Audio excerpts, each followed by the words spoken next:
xibaar yu wér te wóor ca tàng ba abonnez-vous pour ngeen di mën di jot suñuy vidéo.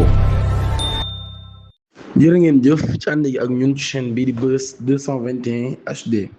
waykat bii di Fatou Laobé ak comédien bii di Pawlish Mbaye day dinañ jàkkaarloo ci kanamu tribunal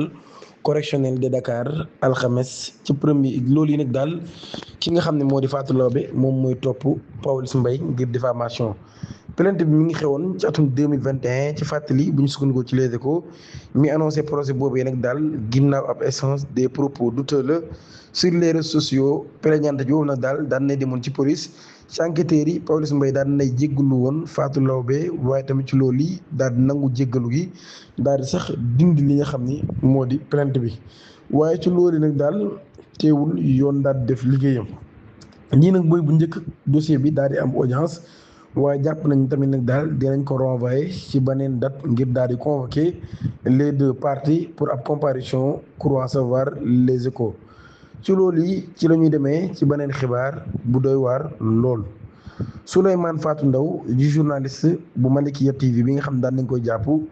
ci l'exécution d'une délégation judiciaire émise par le juge d'instruction du premier cabinet près le tribunal de grande instance de Pikine Guédiawaye. Brigade de recherche de la compagnie de gendarmerie de Keur Massar daan nay franchir kon la barre des 75 arrestations bu ñu sukkandikoo ci information exclusive yu Seneweb enquêteurs yi daan nañu teg loxo journaliste bii di Souleymane Fatou Ndao di ab employé bu nekk ci chaîne bii di Malikia TV moom mi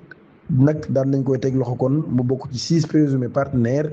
yu waykat bii di Djiby Dramé moom mi kon daan nañ koy teg loxo altine bi ñu weesu. Il a été placé en garde à vue après avis du juge d'instruction du premier cabinet. Le procureur Salou Diko a été informé des faits kon mbir mi ngi noonu ñu jàll ci beneen xibaar.